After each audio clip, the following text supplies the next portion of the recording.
like to turn it over to Michael. Okay. We're going to go way back to when we talk about cybersecurity, there's a lot more to it than just a guy sitting there, with a keyboard trying to hack you.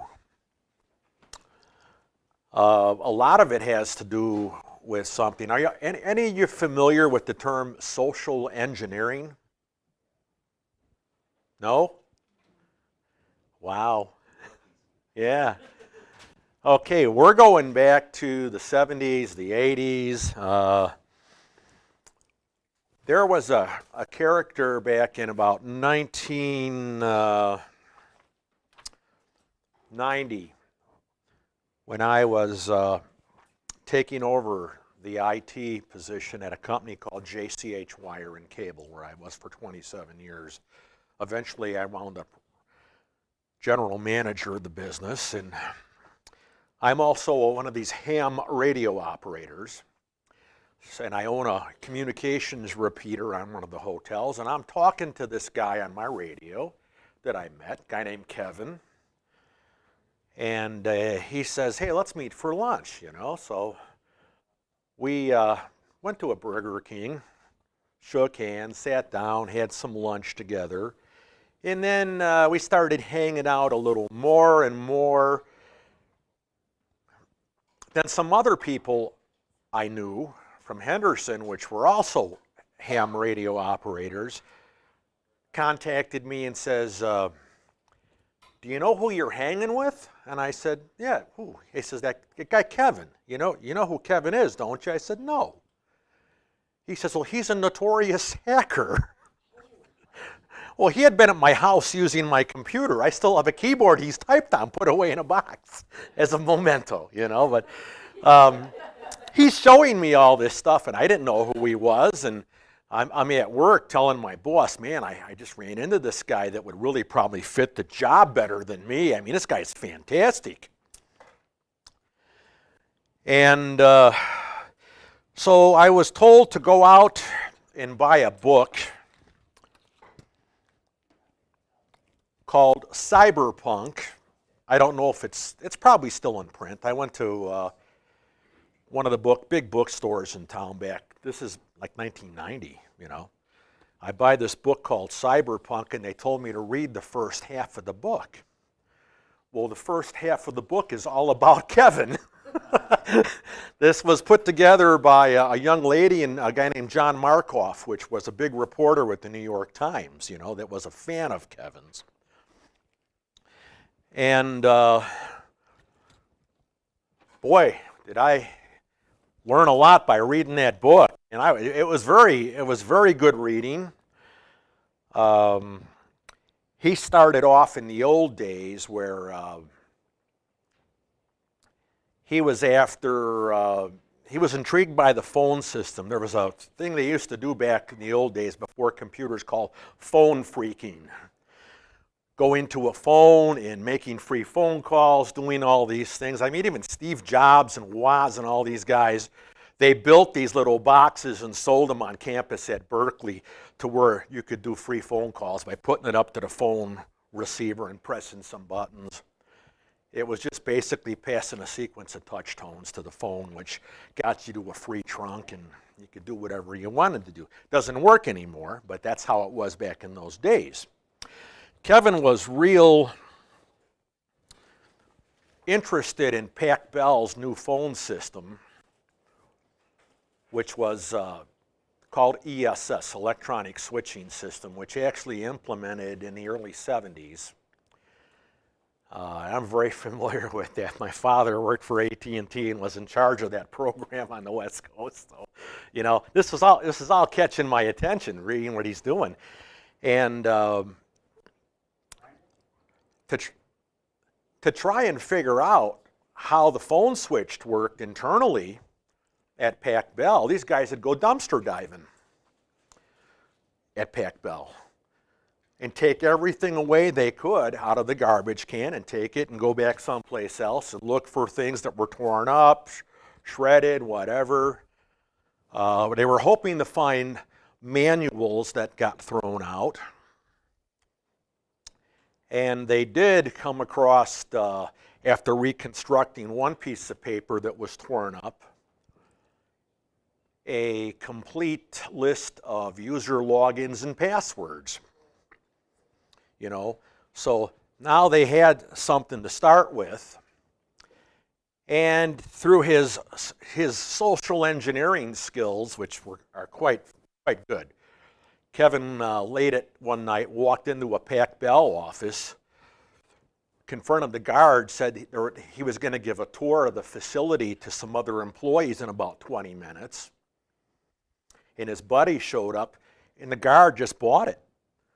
And they went about their merry way and found a room that was packed full of manuals, so they took them all. Took him home. He wanted to learn how the phone switch worked.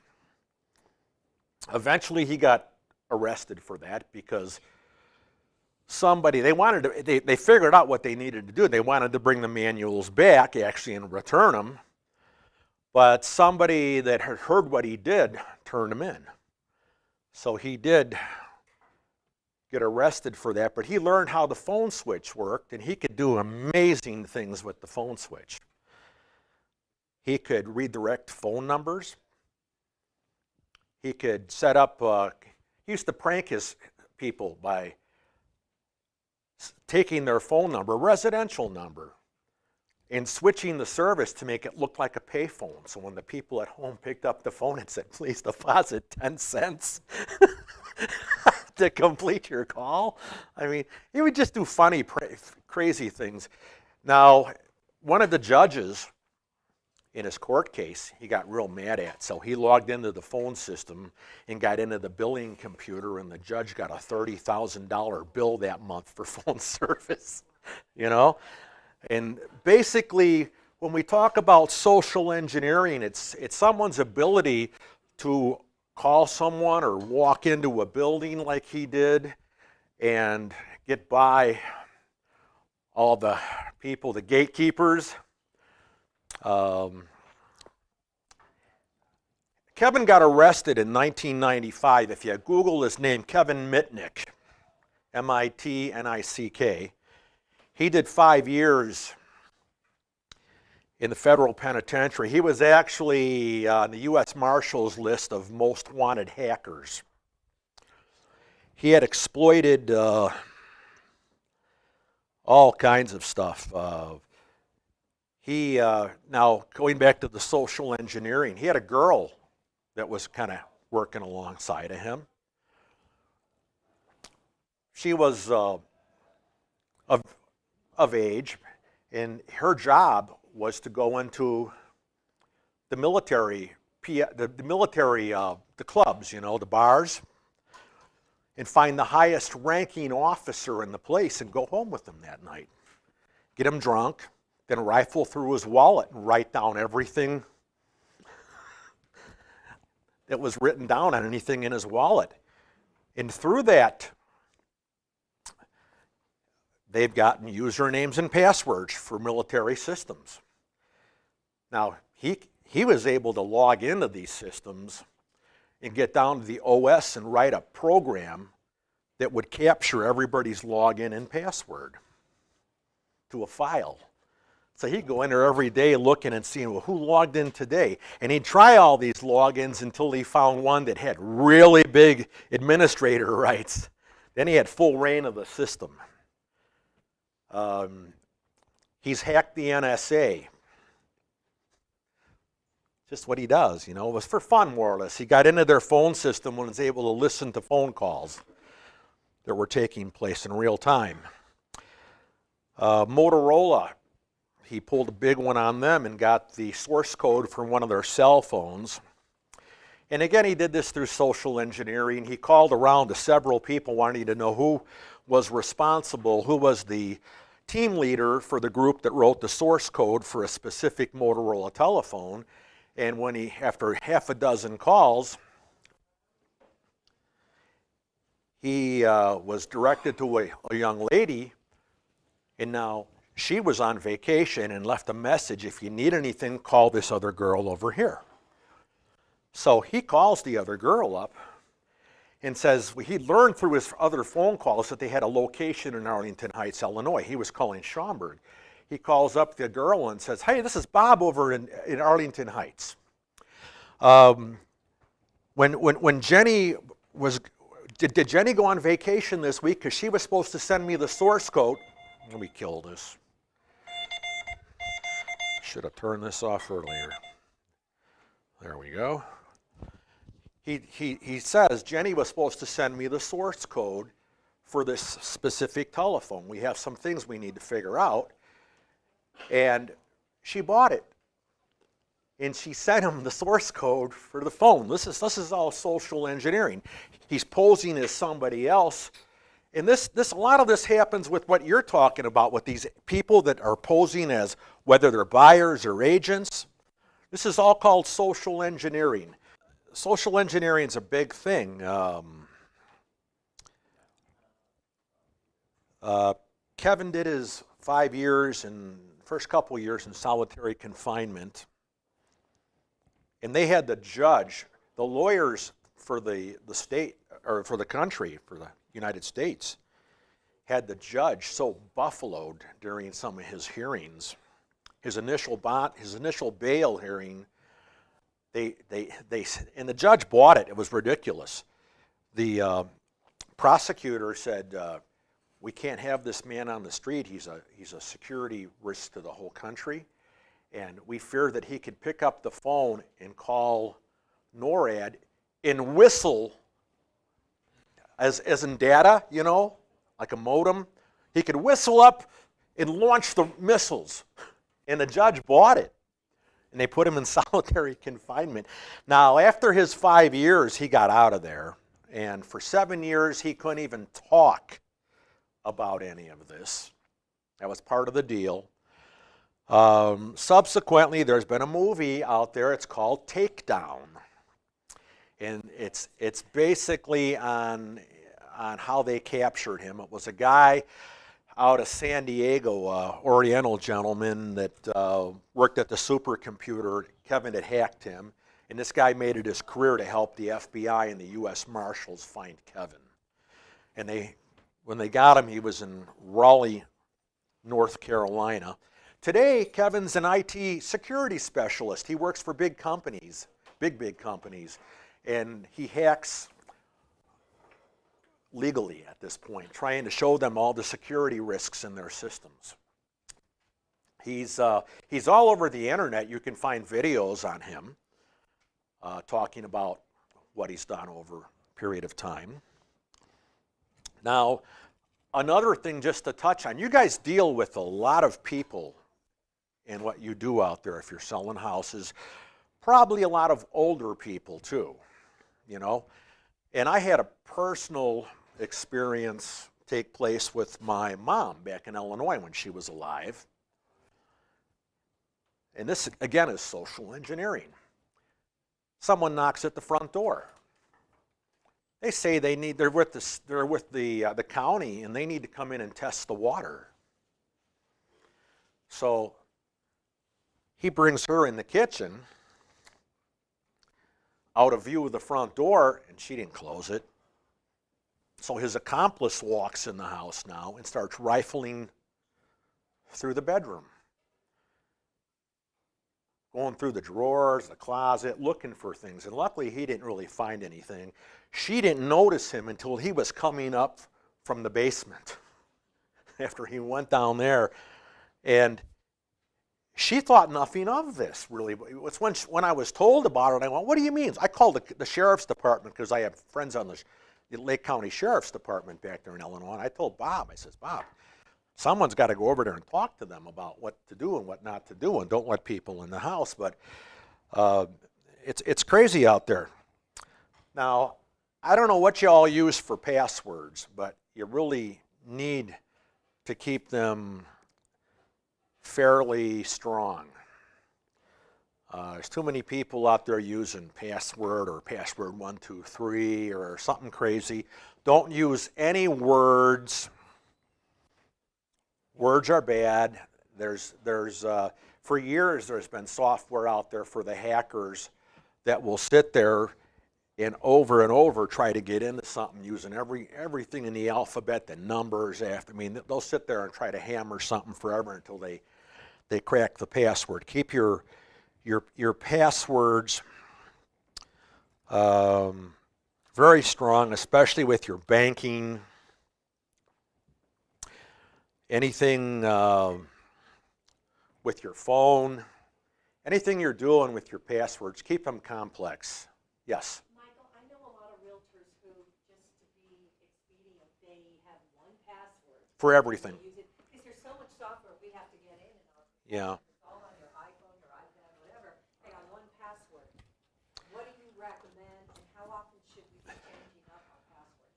Well, having one password is bad in some regard because if somebody gets that password, they've got a password for everything you're doing.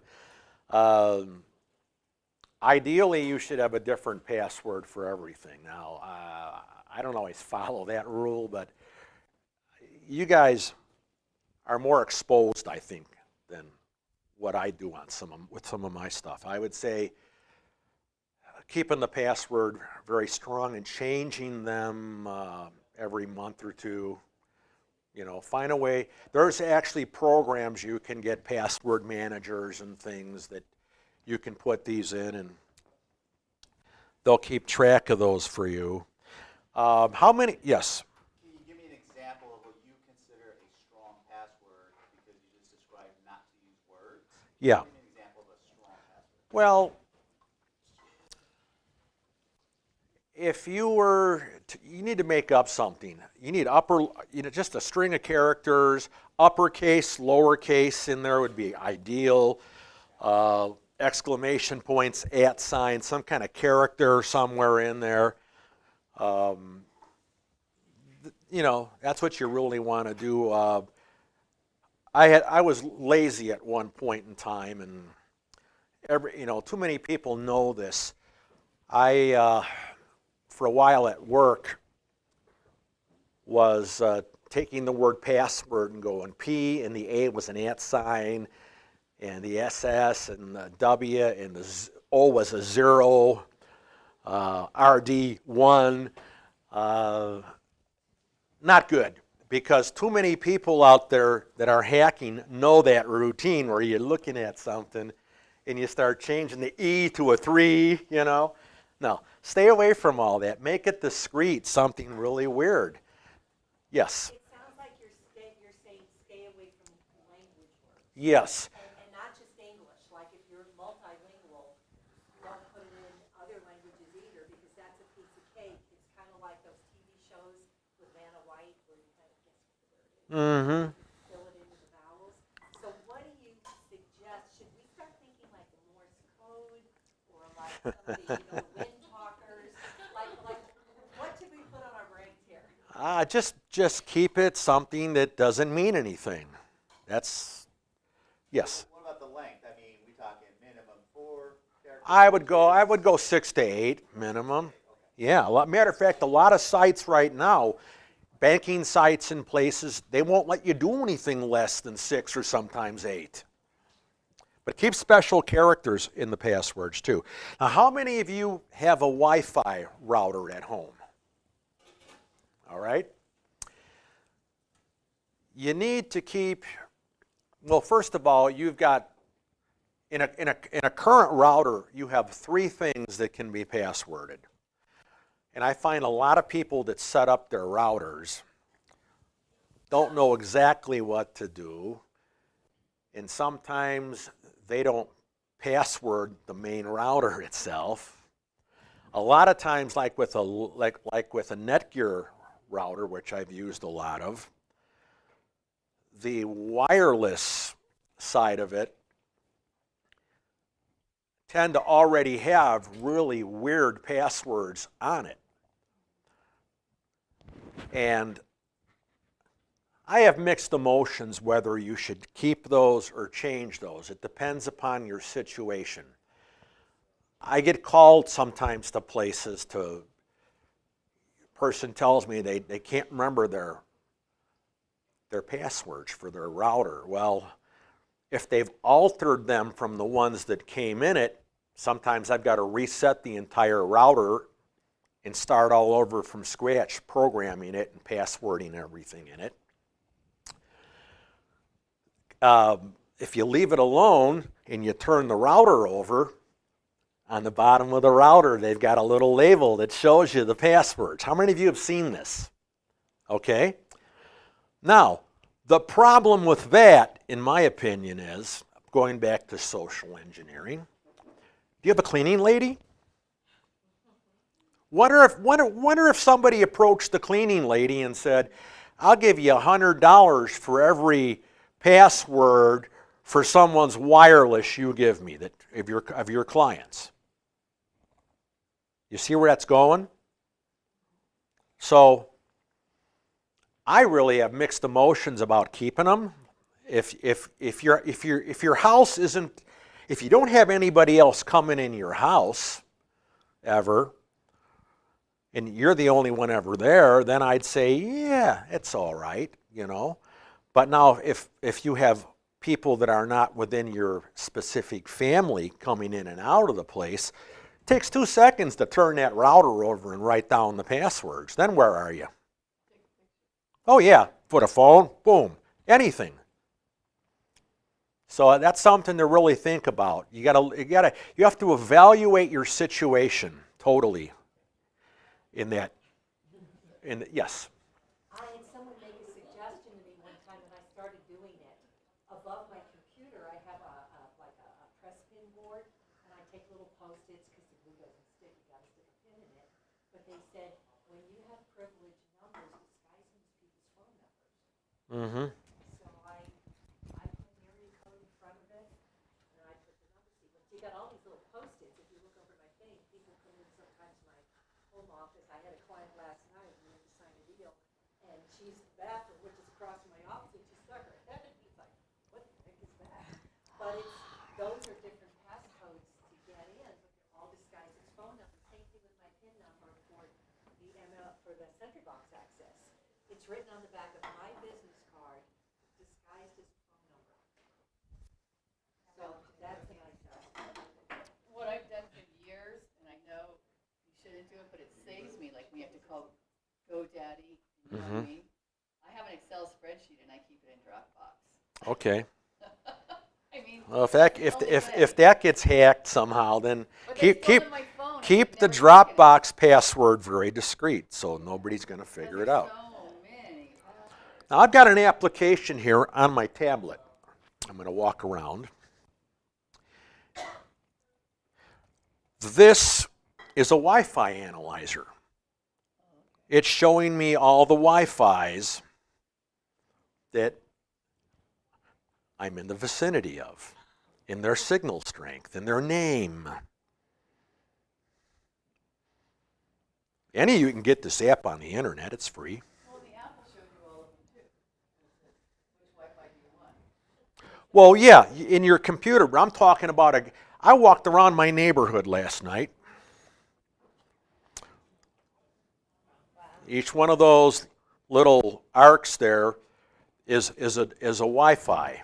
Yeah, the arc, is that telling you the strength of the Yeah, how tall it is. It's telling me how strong it is. password or the signal? The signal from the, Michael, I got a question. How easy is it to sit outside a real estate office in the parking lot? I remember years ago when you hooked me up with my, takeout into the field, and you said, hey, just pull up, and you gave me the names of some of the real estate offices. Fairway. Just sit in their parking lot, and you can tap on the Wi-Fi and get online if you need it. Yeah, we should do that. So how often is this happening in our very own real estate office? Well, park? Everybody's- now at this point in time, presumably everybody's passworded very well, and this shouldn't be a big issue. But now, if I flip to a different screen, it shows me each one of these Wi-Fis, and it tells me the type of encryption they have, or if they're open. I walked around my neighborhood last night around 10 o'clock because I hadn't gone to bed yet. I'm walking around up and down my street looking at all the neighbors, and I'm finding open Wi-Fis that have no password. This is not good. You need to be sure everything is passworded, because I could just go to any one of those and get right into that router And then if they have shared computers on the network, I can start browsing the hard drives, looking at their files. So the computer's not shared and they just have open internet. No, but there's ways to hack. If you had a professional hacker, they'll get in. They'll get into your stuff. You know, I don't pretend to be a professional hacker. I haven't got time for that. So more or less, you're just saying when people sit outside communities or sit outside businesses, they cannot get in if you've got a strong password. Yes, yes, they should be. Now, also, here's another thing. And I was going to cover this last, but I'll get into it right now. Well, I'll cover it regarding routers. Routers occasionally will have firmware updates. How many of you have done a firmware update on your router? Never. If you go into the router itself and log into it with the main password and start looking around, you might find a little screen that says that firmware updates available. You want to do these. Anytime there's a firmware update, it's just like a Windows update for Windows. The reason they have written this firmware update is because somebody has found a way to hack something in that router and they're plugging the hole. Okay, so don't sit there and be complacent and think you're safe. You have to be sure you stay up with your firmware upgrades. It's highly important. Let's move on to, let me get my laptop fired up here for a second. I'm going to log on to something here and get into webmail. How many of you get, oh, you know what? I'm not on their network. I can't do this anyhow. Ah, shoot. Nah, yeah, here. Yeah, let's see. Yeah. Come on, don't be cheap, charge for each one. Okay, here, I got the list up. Go find what you're looking for. And I get emails all the time with people fishing for information. You have to be very careful. A lot of times they'll portray to come from Bank of America or Wells Fargo or Citibank. Bank of America the other day sent me one, which if we can get on the network, we'll actually look at here. It said that I needed to update my information in my account, otherwise they were going to disable my bank account, you know. Now, on a daily basis lately, I get weird emails here. Here's one supposedly from Bank America that's asking me about a purchase for some kind of Cordura bag for $55. This is totally a phishing email. The first thing you really need to look at a lot of times is where did it come from? Okay, it says Bank America, but here, online at mail.com. Well, that's not them. And now, if you're using Microsoft Outlook, this is webmail. It doesn't work quite the same here. But there's the link. Now, this one's real weird. Click here. Okay, that is not right. If I was in Microsoft Outlook, the full version of Outlook, and hovered my mouse over here, it would show me the link where this is going to. And I will find it's nothing to do with Bank America. If I right-click on this and go Inspect Element, we may get something in the bottom window here. Okay, where is the... It's always going to be href. They're sending me to affordablepaintinggroup.com/bo.php, which if we went there, it would basically replicate the login page for my bank. And It would say username and password, and if I wasn't smart enough, I'd put my username and password in there, hit the button, and then nothing's going to happen. And all I've done is just given my username and password for Bank of America to these guys here that are phishing, and that's their whole intent. Now, that's pretty crazy. That's dangerous, you know. Michael, would one suggestion be, and I've heard people recommend this, don't use a debit card, don't use Oh, yeah. ID your bank account when you're a realtor. Buying things over the internet in the course of your business. A lot of us have these LLC accounts, right? Because we have a corporate, and then we have a bank account for it. Don't do that. Get a special credit card that has a short limit on it, and you can just keep paying it down all the time. But that way, if they nail the credit card, it's other people's money. That's right. Back. I do that religiously. Matter of fact, where I bank, through my phone in 2 seconds, I can actually turn my debit card off, and I leave it off. Leave my debit card off. You never want to use a debit card in public, not in a restaurant. I mean, if it has to leave your hand, there's a problem here, because they could do anything with it once they have it and they've walked away from the table. They could write it down. They could literally do whatever they want to do with the card. And that's your money. I keep mine off. I have so much money in that checking account, and I use my credit card on the same bank to do everything I do, because my debit card doesn't work. It's shut off. Then at the end of the month, you got to control your spending. At the end of the month, I just pay the whole damn thing off. I don't have any interest charges on it, just like as if I was using my debit card. And also, there's a big bonus for me, at least. I walked up to the ATM after cashing a rebate check the other day from Citibank, which gives me rebates. And I had to pull my phone out and turn my debit card on, throw it in the ATM, and I said, let me see the rewards totals. 21,000 points. I says, I'll cash in 20,000. $200 in cash. Fell out of the machine. You know? Yeah, don't, because use your credit card. That's, no matter what happens there, that's the bank's money. Your stuff tied to your debit card is your money. And I have had my debit card compromised once. And you know how it got compromised? This is a couple years ago. I walked into a Wells Fargo branch in a grocery store. And I said, I want to use my debit card to pay $1,000 off on my credit card.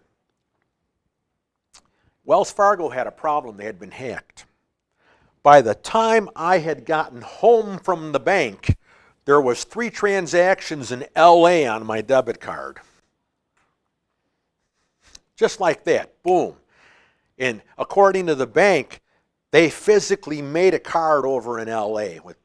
So there was this big hack. The minute I shoved my stuff in and typed my stuff, my PIN and all this in, they had all that stuff. So I pulled a bank employee aside a week later and says, look, what really happened around here? She says, oh, everybody that slid their card got hacked. She says, all of us here got new cards. Everybody in the bank immediately got, it just happens. Now back to we're going to view some of these other ones here. We're not going to get really crazy with them. But here's one from Citibank. We noticed some recent activity on your account from an unrecognized device, IP address, blah, blah, blah, blah. For your security, we need to verify your account. So they want me to click here and log in and verify my account. Again, they're trying to get my login. If I have a Citibank account, which yeah, I do. But I get them from, let's go back to this folder here. Bank of America card again. Your account was incorrectly accessed while signing in online, blah, blah, blah, blah, blah. Yeah, and who was this from? Oh, here. Zephyr at Cox.net, whatever that is, you know. Come on, man. What are they trying to pull here, you know? I don't want to bore you with a lot of these. Let's see. Citibank, please confirm. Capital One, please confirm your purchase. Again, very similar to the other one there. Everything's okay or something's wrong. Either place will take you to log in and give them your username and password. The only real problem with this one here is I don't have a Capital One account. So, yes. So are you saying that, again, we all get ridiculous amount of emails. Sure. lately, that when any of these banking companies email you something, that it's 100% or 99%? Oh no, you got real stuff, but you got to look at where it's from. Here, Right. Capital One at mail.com. It's that same group of people again, okay? It's a bogus email address that it's coming from. Mail.com? That's nothing to do with Capital One.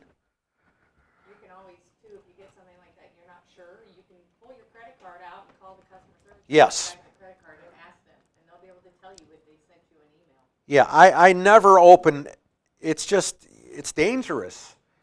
You get all kinds of things coming across the internet in your email. Michael, question is another way to do this, and I did this recently with credit cards, where you can go on a credit card alert if something's tagged onto your credit card, if something's charged. You can do it by text messaging. Yeah, They I have haven't that. done that yet? Is that No. pretty No, I have that on mine. Every time my Wells Fargo credit card gets used, I get a little, over a certain amount, you set the amount, and I get a blurb on my phone. It says, your card was just used for this. Your card was just, And that hasn't been social engineered yet? that's been pretty tough because that's through the phone network. Now, here's one from Bank America telling me your ATM withdrawal limit has been cut down as your account is not up to date. You are advised to update your account. So, yeah. Yeah. And this is from LoveLump64 at Cox.net. So, you got to really scrutinize all your emails good. You might get an email from someone you think is a friend that might have a link to click on something, and God forbid you might get one of these viruses that wipes out or encrypts everything on your computer. They do all kinds of crazy stuff to try to sneak things by you. We're going to move on here because we've got like a half hour left. Email phishing. Shorter than that. Oh, what? Can we move on to check fraud, Well, check duplication? I'll move quickly here. Okay. Telephone calls. Now this relates more back to social engineering, but you have to be aware this is out there. Anyone ever get called from someone saying they were Microsoft? That your computer has viruses? You've gotten this? Oh, yeah, they've definitely tried it with the insurance offices. Okay.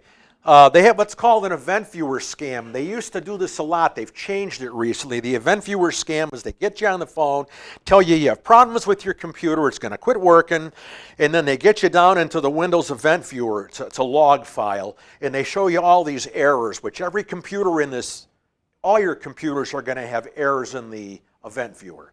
Then they get you all freaked out about how it's going to blow up and quit working, and they're going to take $500 from you on a credit card, and they're going to do nothing. A lot of times when we've gotten a call, there's a problem with your computer, and they try to get you to log on and let them onto your computer. Yes, it's always somebody from India. Yeah, there you go. Oh, I got a robocall. This has been a great week. I had a robocall, well, lots of robocalls this month, from the IRS saying that I was under investigation, that I'm about to be arrested. Okay, and they give me a phone number to call to resolve the issue. Microsoft has a new scam going around now. They use a robocall to call you up and tell you your Windows license is expiring and your computer's going to quit working at any time, and they give you a toll-free number to call to renew your license, and that's all crap. It's call the IRS, they have to say, we will never call you. Yeah, that's right. That's right. I had one actually yesterday from someone representing to be with the Social Security Administration telling me that my Social Security number had been suspended for fraudulent use. Yeah, yeah, I laughed. I laughed, man. And they gave me a number to call them back, you know. And then the weird, well, one of the crazier ones I've had was I've had a phone call from someone portraying to be a Metro detective, and that I had warrants out for my arrest, and they wanted to resolve this with me. And I kept hanging up on them, and they kept calling back, you know, and read me the riot act about hanging up. I need to get down there right now and take care of this, or they're going to come and get me, you know. So I said, well, what do I need to do? He says, well, we want you to stay on the phone with us, and you get in your car, and you drive down to, they wanted me to meet them at Metro's headquarters in the parking lot on Martin Luther King, right? Out in the parking lot, they said. They want me to go down and get off on Rancho and go to one of the little stores and get a prepaid Green Dot card. And I said, well, you know, I have a problem with this because you want me to stay on the phone with you, and I don't think my cord's long enough for me to drive the car all the way down. That's like 10 miles. I don't have a phone cord that long. You know, I'm at home. This is my home phone. So they wanted my cell phone number, and I just hung up, and then I called Metro about it. I said, you know, here's what they want me to do. And she says, yeah, what they would have done is they would have been waiting over on Rancho where you were going to get your card at, and they would have redirected you to a new spot to meet them. She said they never would have met you in Metro's parking lot to pull this off. Wi-Fi usage, public Wi-Fis, Starbucks, McDonald's, any of these places, don't do anything over any of those Wi-Fis related to business, okay? Because I could just sit there with a laptop or anything and create a Wi-Fi node and make it say, Starbucks free Wi-Fi, and then I could, of course, use the same password Starbucks publishes for their free Wi-Fi. Okay, just be sure you're logging into the right Wi-Fi, because if I was a bad guy, I could park out front and create a free Wi-Fi.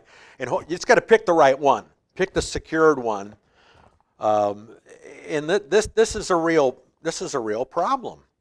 And this is at any place other than your residence. If I'm sitting in Starbucks and I want to log on to my bank, I turn my Wi-Fi off. I use the phone network.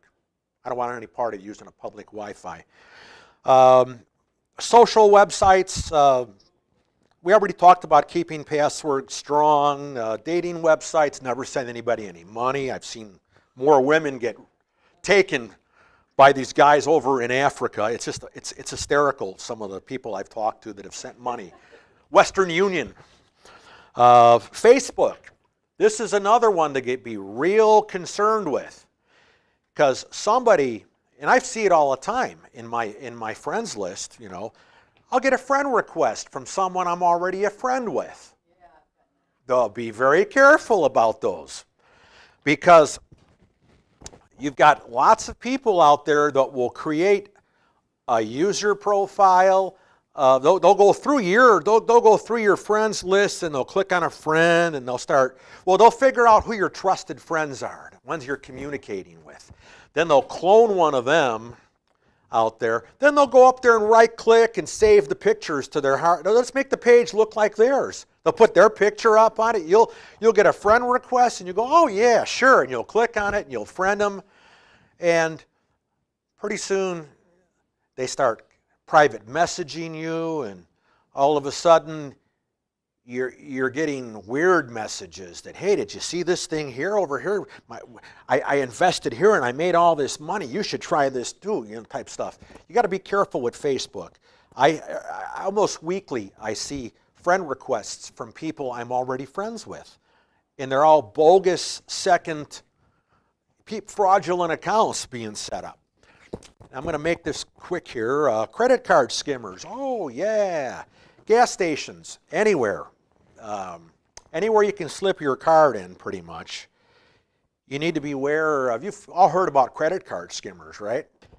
Yeah, I've got an app on my phone called Skimmer Scanner. All these new skimmers are using Bluetooth technology so the guy can sit within 30 feet roughly of the device, and it just talks to his computer in the car or his phone or whatever, and with all the information gets logged on it. Skimmer Scanner, if I press the button and do a scan, it's looking at a lot of your phones too. It sees Bluetooth on it. It's analyzing all these Bluetooth devices here that I am within range of, and it's going to tell me here, no skimmer found. Okay, good. If I see a skimmer, then it's like, ooh, watch what. Turn it off when you're going to the. Yeah, I sit in the car when I pull up to the pumps and just pull this up and go boom and wait. We're just about done here. We've already talked about your debit cards and credit cards and what to use, and I prefer to keep my debit card turned off. But now, talking about what Nancy just talked about, this goes back to the 70s with me. I had a distant relative move into my house for a short time. Needed a place to stay. And what I didn't realize until my bank notified me is I used to keep my checks in the little box they come in my dresser drawer in the bedroom. Well, he went in there right when I was at work, rifled my bedroom, found those checks. Then he dug down into about 4 packs down and took a check out of the middle. Wrote it out for a big number. So keep your checks locked up. Keep your checks under lock and key, man, in a safe, whatever you got. With that, I think other than also make sure you keep your computers updated. Microsoft updates for Windows are very important. The only reason you're getting notified that there's security updates is because some 14-year-old kid figured out how to hack the OS, and Microsoft had to fix it. And you want those fixes. Any questions? Has this been enlightening at all, or? Absolutely. Okay, Fabulous. good. Fabulous. Thank you so much. Let's give a round of applause to Michael. And again, don't. I have one last thing I want to comment on, which I didn't really cover. It's a quick one.